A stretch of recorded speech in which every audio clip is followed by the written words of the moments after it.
All right there, everyone. Great to be back with you. It is my honor to introduce to you the wonderful, the magnanimous, the totally cool and hip entrepreneur, Scott Scheel. You may have seen Scott on Fox Business Channel. He's a frequent contributor to the Stuart Varney program, where he shows off his expertise in global finance and investing. He's a star real estate developer and serial entrepreneur, and he's even a feature film producer. Scott is super successful, and it's his passion to inspire others to achieve their dreams and impact communities. And he's going to be one of our speakers at our upcoming Patriot Entrepreneur Live virtual conference on June 4th and 5th, which you can register for by clicking on the link below. So Scott, man, it is an honor. Thank you so much for being with us and giving us some of your time. Well, Dr. Steve, we really can't even thank you enough for bringing us on. We're excited to be here with you, your audience. Anything that we can do to help people achieve their dreams, that's really what we're here for. We've been able to do this for a couple of decades now, and from very, very humble beginnings, we've had the good fortune and the blessing to be able to reach out to millions and millions of folks, 27 countries, all 50 states, and on 5 different continents. So it's been a heck of a run, and again, we feel incredibly blessed to have been in this position, and really grateful to be here with you all. Oh man, well, we can't wait to get a little backstage pass into that journey there. Also, today joining us is the one and only Ralph Cochran. Ralph is president of Turley Talks LLC. And Ralph, if you don't know, Ralph is actually the brains behind this video channel. He constantly reminds me of that. He's the one who originally pushed me to start posting videos on a daily basis. So let's give a huge shout out for Ralph Cochran as well. Hey, Ralph, how you doing, man? Great, Steve. Pleasure to be on here. And I get to surround myself with great people. I have one of the best jobs in the world. I think it's an honor to be here, and I'm so tickled pink and happy and excited that Scott's on here. And I've been dreaming of how we could get Scott plugged into what we're trying to do in our mission here with Turley Talks, with the Patriot path, and surrounding ourselves with courageous patriots. So it's great to be here today. Yeah, and Scott is certainly one of them for sure. Scott, I mean, anybody can look you up online. I'm sure they will. I mean, you have a big social media presence. It's immediately obvious you are a super successful guy. And I love the fact that you're so passionate about giving back to others and showing them how they can achieve their own financial independence, because that's what this Patriot path to freedom is all about, getting free from all the woke corporations and the like. Can you give us a bit of a glimpse into your journey, your backstory, and how you became so financially independent? Sure. And again, thanks so much for the opportunity to share this portion of the story. I mean, I guess it starts back when I was really coming out of high school. I'd always had an entrepreneurial spirit within me, but I felt like I was being groomed to be an employee. I went to college for exactly 1 quarter. So I didn't quite get my doctorate.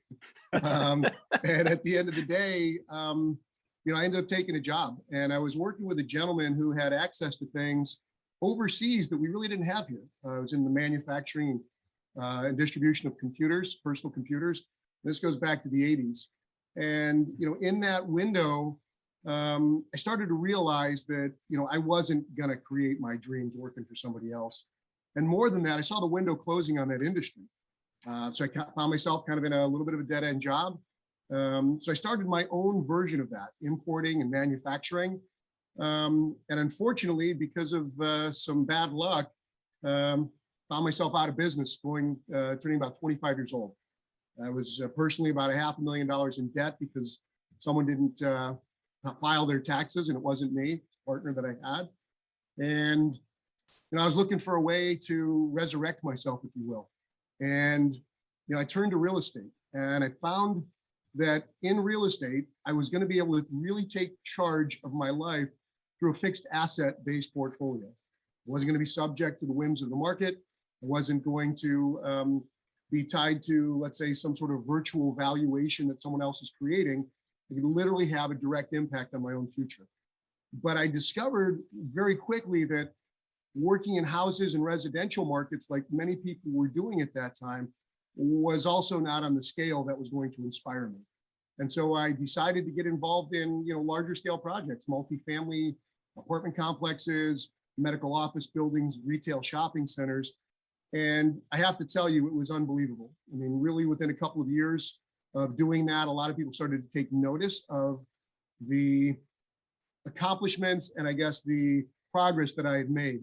And so shortly thereafter, it was only probably about 4 or 5 years into that career, I was struck with an absolute unbelievably unexpected blessing. I got a call to see if I wanted to go speak at this large wealth expo that they were conducting back in 2004 in New York City. And first time ever gave a talk and the crowd went wild. A month later, I found myself keynoting on the main stage with Donald Trump. And it was literally an unbelievable story. God opened doors that I could absolutely never have opened for myself. And people resonated with the story of a young man at that time, not quite as young anymore, who was, down on his luck, but was able to turn it around because he didn't give up. And that really resonated with so many folks because, they thought if they had the passion, the courage to bet on themselves, that there was literally nothing that they wouldn't be able to do. And I was able to show them kind of a proven path to get them to where they wanted to go. And we could custom tailor that based on their skill sets, their risk tolerance, maybe their ambition, where they lived, what their background and access to resources were. Because when I got started, I didn't have any money, I didn't have any credit, and I didn't even know what a mortgage was. So it was pretty humble beginnings.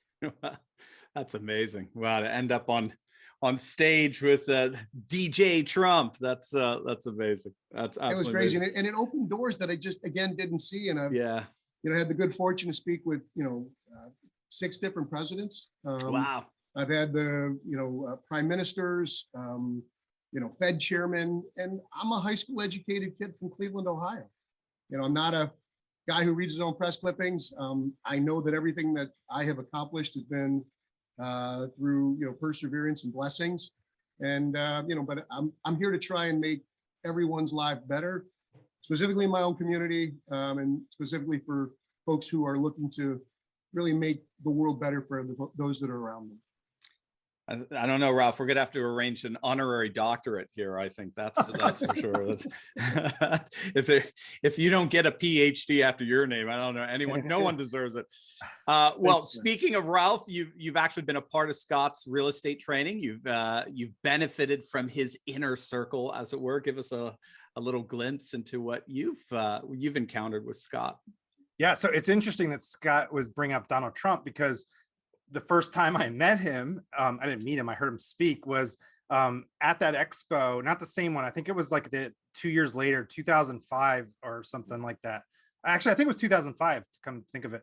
And I was there and I heard Donald Trump speak and he was doing his Trump University, if you remember that. And and that made headlines during the campaign. And but I remember hearing Scott and there's all these different speakers there talking about tax liens and residential real estate and stocks and something stuck out to me about Scott because at the time I was investing in single family homes down in Florida, buying lots, which I was on drugs, I guess, back then.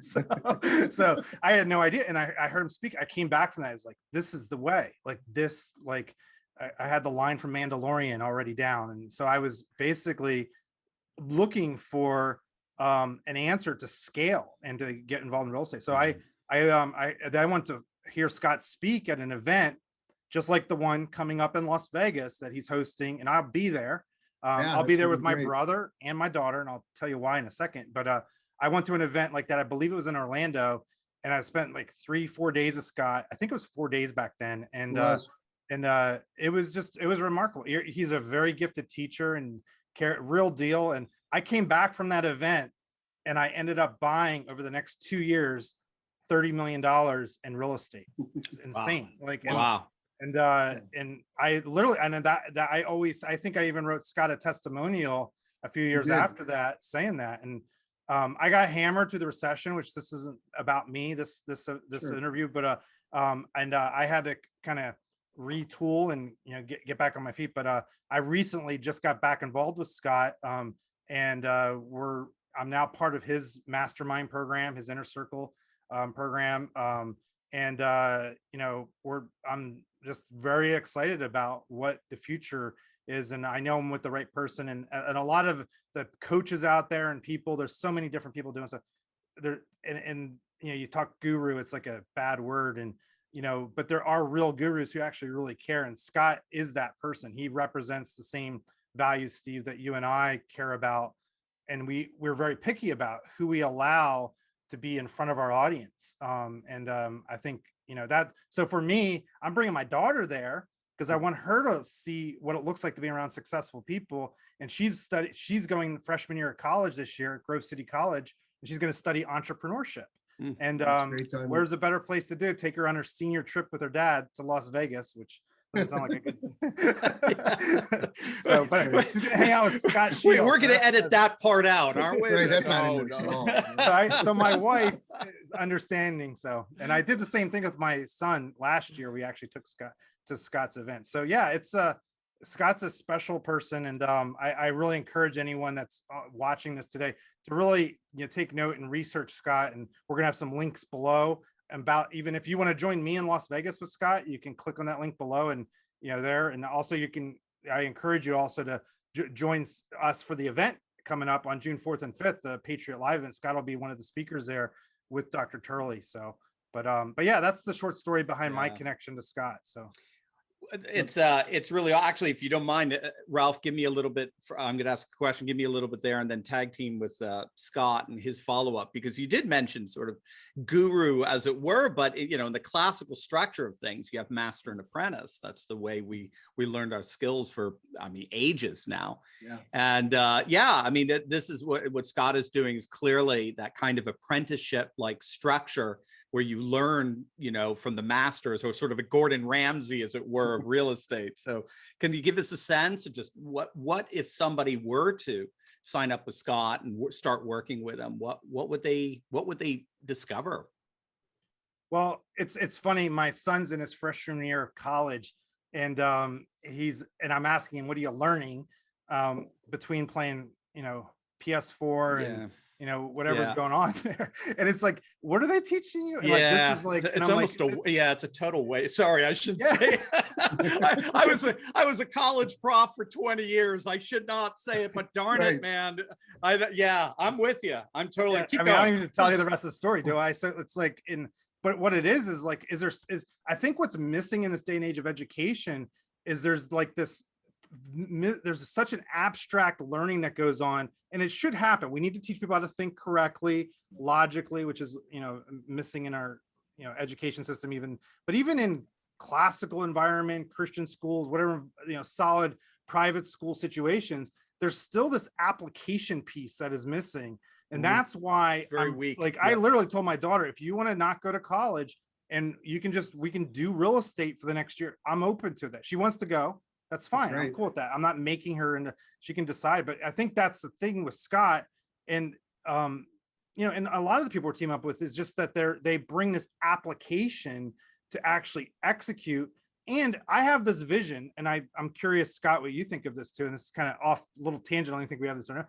I have this vision of these young people going into high school, coming out of high school, and they actually get an education where they can then say, okay, how has God built me? What is my calling? And then they go into college, not to get a degree to get a job, but to actually enhance what their calling is and what their gifts are.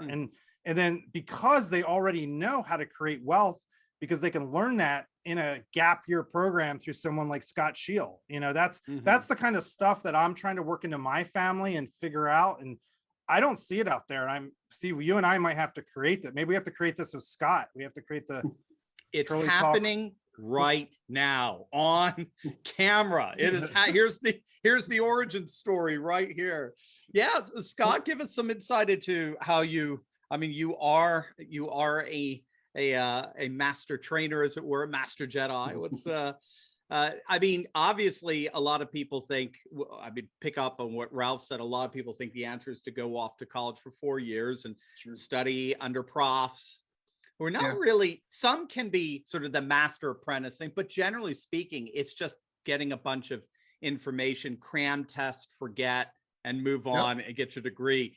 You're obviously doing something very different. Yeah, for us, it's, you know, it's really a proven path, right? A track record. We've been helping folks do this since 2002. So we've been through some booms, some busts.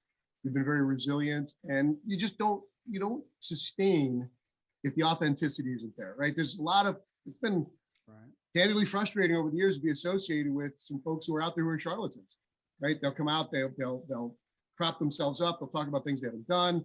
They'll have maybe minor case study experience, and they'll borrow from this person or that person, and they're great orators or they're great internet marketers, and they're out there and they're doing things. And then 2 or 3 years from now, you know, they're gone and they've taken people's money with them. You know, for us, it's really been about sustaining. It's been about teaching people really, you know, to use the cliche, how to fish rather than giving them the fish. And so what we've really focused on is creating the tools that allow people to understand it, to gain the context of what the investment actually means. Because it's so scalable. You can start off as small as a quadplex apartment complex, just something real small that you're going to move into one and you're going to manage the other 3. That's a great low bar entry point. Because you're in the commercial realm, the asset brings the value for the lending. It doesn't have to be something you personally qualify in most instances. So in commercial real estate, I've always been able to find that people can have added to them any areas of deficiency that they've had in the moment, right? If your credit's dinged, or if you don't have resources, or you don't have experience, or you don't have a network, all of those things can be added. So in addition to creating not only training and understanding and methodology and strategy and tools and techniques, we also plug folks into a functional network of people literally all over the country. We bring in hundreds of people every event that you can network with, because some people are not going to look like me, and they're going to hear it from me, but they're going to say, well, the reason why he can do it and I can't is because he's been doing it for 25 years now. Or the reason he can do it is because, you know, he was born with a silver spoon in his mouth, which nothing could be further from the truth, right? I was, blessed to be, lower middle class. My father experienced a disability, and when he was very, very young, he had a heart attack at 38. For the most part, never worked again. And, I'm a product of public education. So all of those things are, that's my story. And I love the beginnings of it because it's very relatable for a lot of folks. It didn't really have a ton of advantages. I grew up in Cleveland, Ohio, which is one of the top 40 worst markets one of the top 5 worst markets in the country for the last 40 years. And I was able to make a meaningful fortune there. And, when I talk to people about those types of things, they want to believe, they really want to trust it.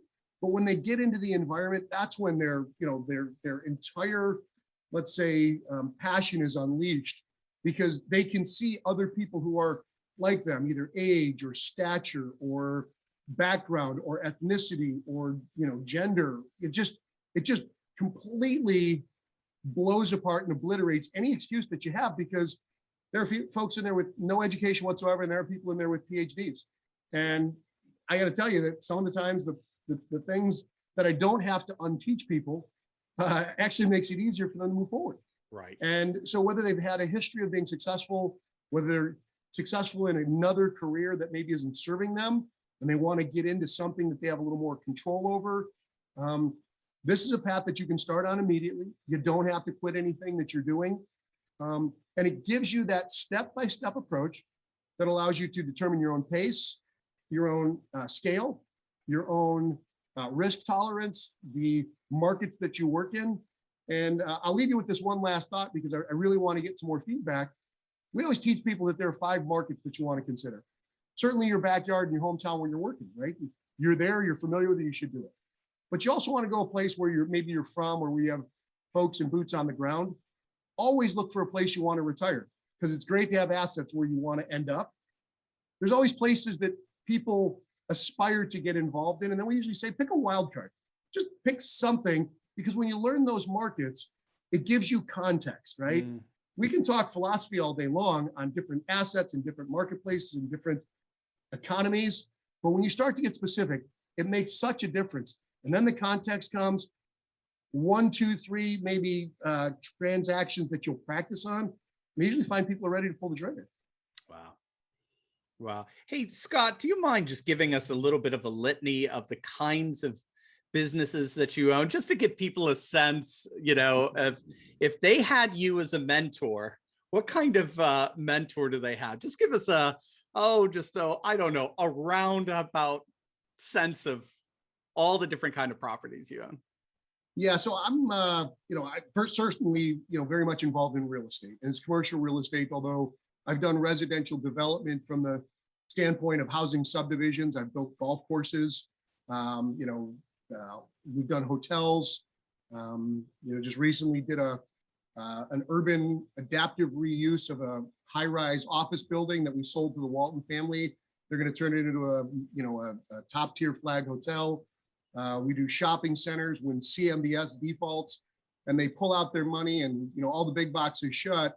They leave behind really what amounts to a blight on a community. And we've taught people how to step in and turn those around, reinvigorating, revitalizing those types of power centers. We do office buildings. We do medical office. I do mobile home parks, storage facilities, industrial, ground up development, pad site development, recreational development. I just donated a police station to a community in my hometown. We're building a hospital. That's just the real estate side. Then I'm in energy. We have natural gas pipeline coming out of the shale formations here in Ohio, over 50 miles, 13,000 acres of mineral rights in that shale territory. Also involved in motion pictures, which a lot of people don't really know how those two come together, but it was my desire to be not a starving artist that inspired me to get into commercial real estate in the first place. I've produced a half a dozen films, currently have 3 under production now. What else? Obviously, I'm an educator. I have the Commercial Academy that we founded, which basically handles information marketing, social media channels, publishing, really kind of a lot of things. And what that's helped me do is it's helped me understand many different folks' beginnings, current situation, and to give them the freedom and the liberty to imagine a future. Because as an author and as a guy with a lot of ideas, I always find that people get stuck with what inspires them, right? It's like, well, I can do this to make money, or I can go out here. But when you, as you well know, connect passion and purpose, it unleashes possibility. And that's the key that so many people forget about, because it isn't about a paycheck. Although we want to empower you, we want to show you how to unlock your special gifts, because those gifts that have been put in your heart, they're there for a reason. We can't let those die on the vine, because you've got, everybody, I believe, has a message, and an impact on this world to deliver. That's beautiful. Yeah, I mean, that's a great segue. Give us, again, another thing that's pretty unmistakable about you is your love and your devotion to the eternal values of faith, family, and freedom. Can you give us a sense of how these timeless values have played into being a successful investor? Yeah, thank you. One of the things that was kind of an interesting pivot point in my career. I would say that I grew up, kind of as a guy who was out there hustling and an entrepreneur. And, while I always had, I think, a solid foundation of faith and belief, there were times when I kind of, how would I say it, could maybe cut a corner or two. Yeah. And, thought I'd take the shortcut to get there. And each and every time I was dealt with pretty harshly. God, for whatever reason, in his infinite wisdom, just said, look, this is not the guy who's smart enough to connect dots, years later, that this is the result of the seeds that you planted. So, he would literally smack me in the moment. Big stuff. And so, I learned very quickly that if I use this analogy, and I don't know if this is a good segue or this is too herky, but you're the hero of your own story. And if you kill the hero, and it's not a lovable hero because it doesn't have character in the beginning, it's not worth watching. And so don't kill the hero of your own story. And I found myself one day, I woke up right after my father passed away, and I didn't like who I was. And I set about becoming the man that I thought that I was created to be. And I spent a lot of time, and I still made tons of mistakes. Don't get me wrong, and by no means even trying to say that I'm, worthy of the time and attention that I've been blessed to get. But the reality is I try and live my life as a role model. And I learned when I started getting stages and television gigs and, things such as this with your amazing audience, that there is nothing other than truth, because I don't have the ability to remember what happened, what I said. Now, my truth isn't the only truth, but I speak the truth. And if there's something that I'm not 100% sure of, I'll say, look, don't hold me to it, but we have about X number of this, or we did this. I think it was '03, but it could have been '05. I never dial it in unless I can be certain, because I can't remember the things that I might have said to this audience or that audience, which is one of the reasons why I've kind of found myself somewhat incompatible with politics, because it's the same story no matter who I'm in front of. Right. And so those were the things that I thought really mattered. And then during the crisis that Ralph alluded to, during the banking meltdown and the financial collapse, and really the Great Recession and the global meltdown, I am a beacon. We talk about, the Patriots pact, right? I'm a beacon for the world to come invest in America. I don't do commercial real estate in other countries. I don't try and do it in other countries, but a lot of folks have tremendous interest in the United States because they recognize us as the gold standard for stability, work ethic, and really the future vision for, I guess, personal autonomy, as opposed to being, a puppet on a string or a dog on a leash. And so I had a downturn because one of the banks that I was working with got shut down during the Dodd-Frank legislation. They didn't pass the underwriting standards. And when they got shut down under a cease and desist order, I had a construction and development loan on a $485 million project that I was developing in Nashville, Tennessee. We had money in the bank for construction. We had interest reserves. Our equity was there. We were on time, on budget with our plan, and we got shut down anyway.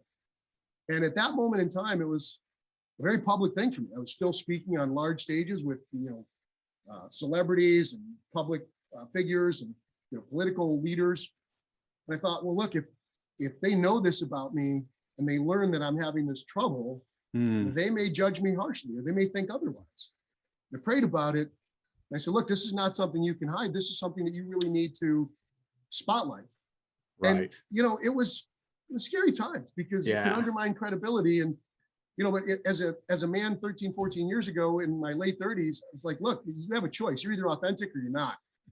And so by living that authenticity and going through that trial, as it were, in public, in the public eye, in front of my, hundreds of thousands of clients at the time, not only did the respect level amplify, not only did the transparency, I think, breed more trust, but now, 13 years later, and really 10 years removed from the incident, which worked out fantastically, by the way. I mean, it was one of the greatest blessings I've ever had.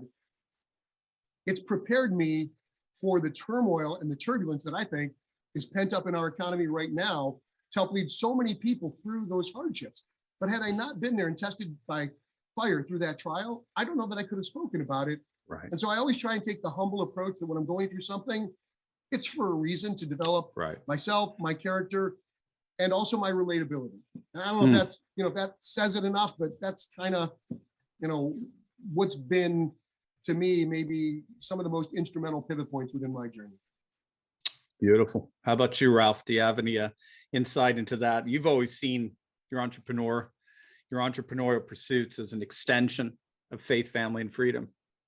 Yeah, absolutely. I mean, God created into the darkness. He created man in the image of God, and man learns to speak into the darkness. I think that's the heart of what an entrepreneur is. And people like Scott inspire me to keep going. And I just, even hearing that story, I never heard that before because I was going through some turmoil back then, and mine looks like nothing compared to what he just said. So I'm feeling good now. So, but it does build character. And you're just like, the Lord puts you through things and you don't know why. And you either, and you have these choices to make about how do I continue forward, and the imposter syndrome and all these things. And that's why I think Scott's such a unique person, and for our audience to even, get to know better. And I hope they do. But I also know Scott too, really, treasures family. I was wondering about just, Scott, if you want to tell a bit about your family journey. And also just, I kept bringing up this youth entrepreneur thing, but like how you even see your legacies. Some of people in our audience, we have young people in our audience, but we also have older people in our audience too, who are thinking not just about, oh, do I want to go out and invest in commercial real estate, but also about maybe educating and bringing along their legacy behind them.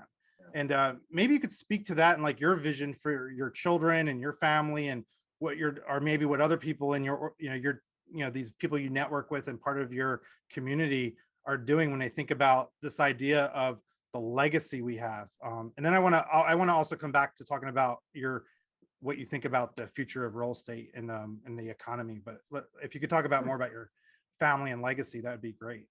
Yeah, no, thanks, Ralph. I appreciate the question. And, so many people come to me and they're like, well, tell us about, how you come up with this strategy or invest in this market. What do you see happening in the economy? So it's really refreshing to get a chance to talk about what's most near and dear to my heart, which certainly is my family. My wife, Christine, and I have been together for 10 years. We're celebrating 7 years of marriage in August.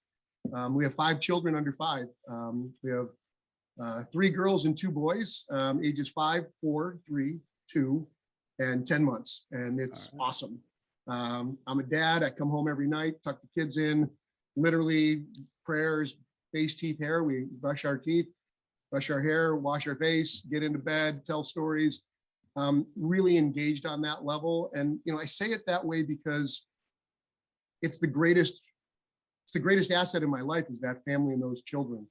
And, I spent my early years, going out and seeking my fortune. And I thought, that really it was out there in the world, right? I needed to leave my hometown. And, for the first probably, I'd have to say the first 14, 15 years that I talked, I never spoke in my hometown. I wanted to be completely anonymous. I didn't want anybody to know me.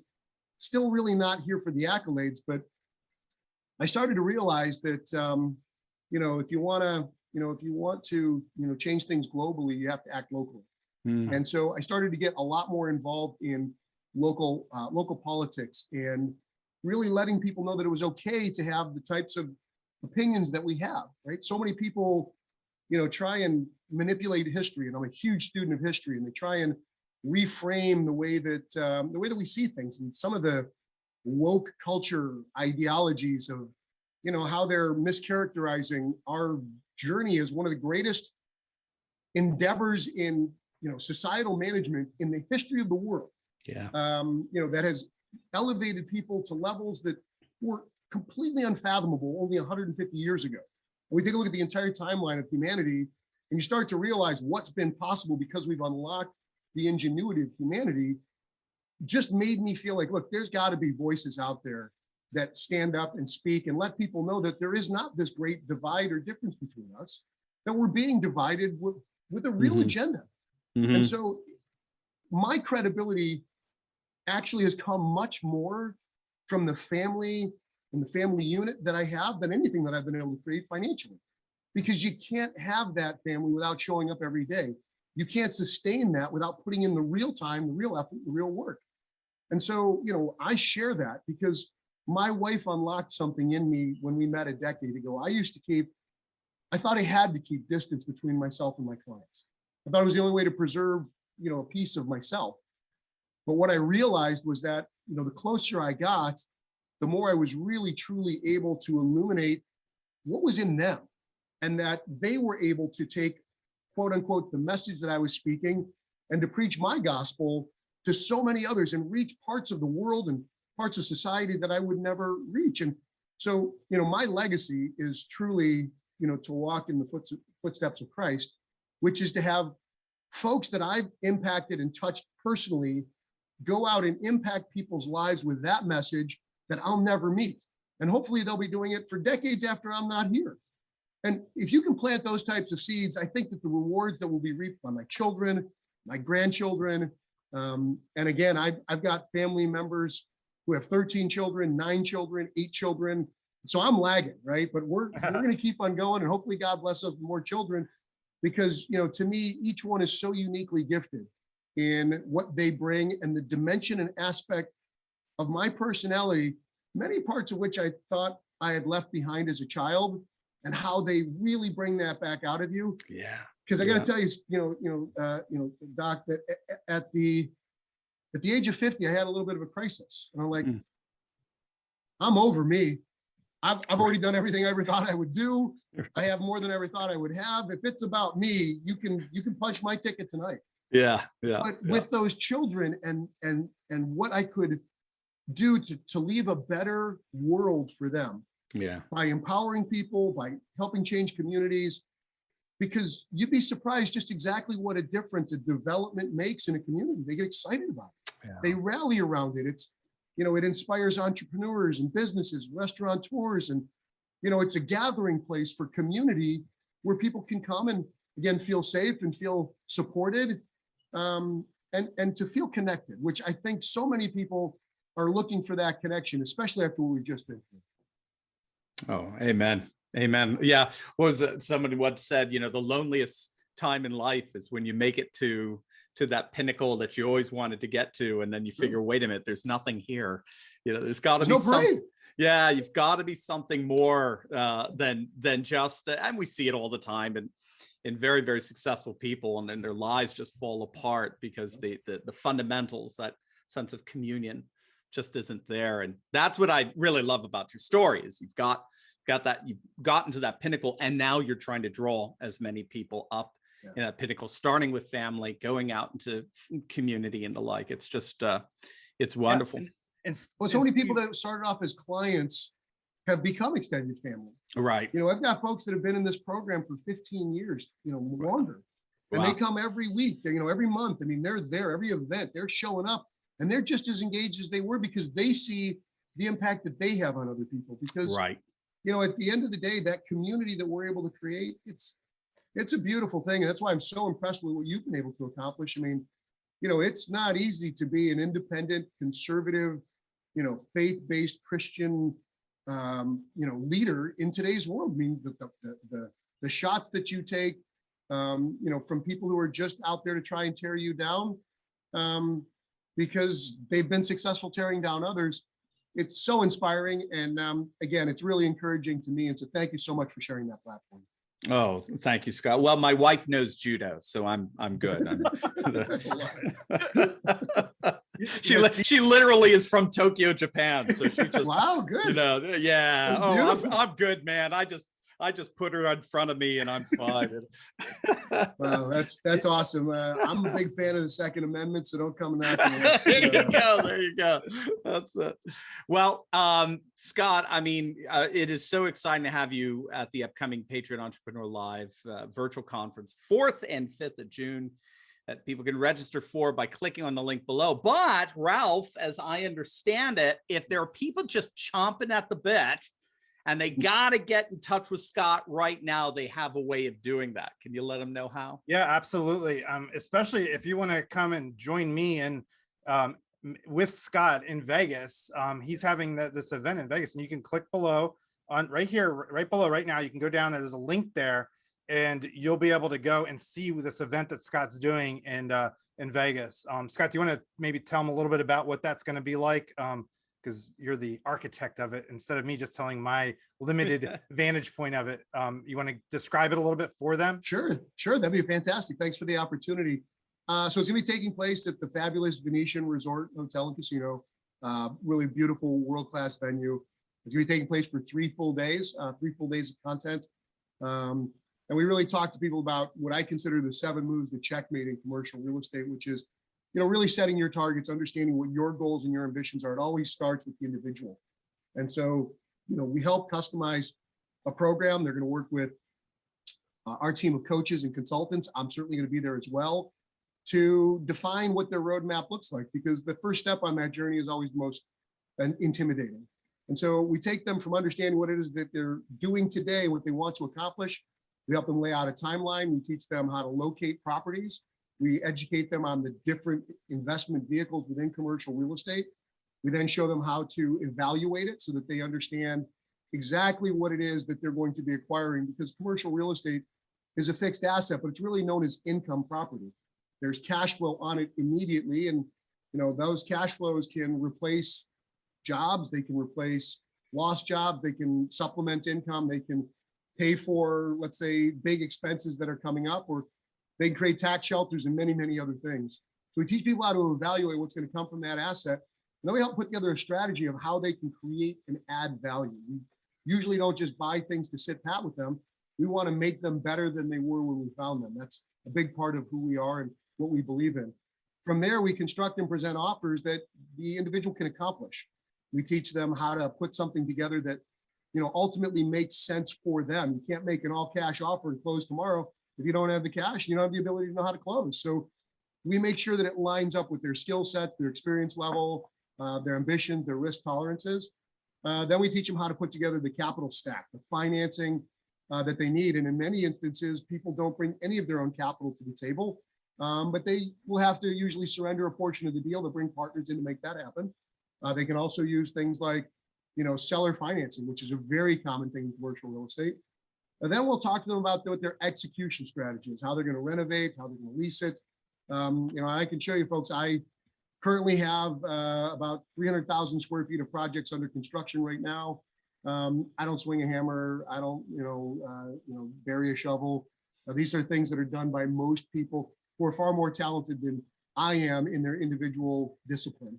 So you don't have to do it. And then we teach you how to sustain it, whether it's to refinance it, whether it's to introduce it back into the market and create that first big 6 or 7 figure check that you deserve. And then we teach them how to pay their fair share of taxes, but not how to overpay their taxes, and how to make sure that they're staying compliant with the law, and then do it over and over again as many times as they'd like. We plug them into a network. We're gonna have hundreds and hundreds of folks who have already been successful, many of whom started off with no experience whatsoever. We have networking events in the evening. We have coaching sessions. We have what we call our opportunity swap, where you get to see people discussing live transactions that they're doing in the moment. Many times folks have the opportunity to participate in those. It's always a great time, huge energy, very positive. And we'll have a couple of, guest speakers that'll come on up and, educate. They're never pitching, so this is not a pitch fest where, people are constantly selling you stuff so that you have to, buy something to learn more. In fact, that's not it at all. And so over those 3 days, we introduce people, and then we give them that opportunity to plug into an environment where they both feel supported, encouraged, and given the tools to be able to kind of plug back in if they have questions and they encounter something that they didn't expect on the way. Gang, I got to tell you, you can see Scott virtually June 4th and 5th at the Patriot Entrepreneur Live event, virtual event, or you can go out and see him in person in Vegas. Either way, Jake, Scott, Scheel, you are a treasure. Thank you, my friend, so much for being with us. Dr. Steve Turley, thank you so much for sharing your time, your audience, your expertise, your passion with so many of us. Keep up the faith, keep up the good work, and anything you need from me, my phone always rings 24/7. Oh, man. God bless. Peace. God bless. Thanks, gentlemen.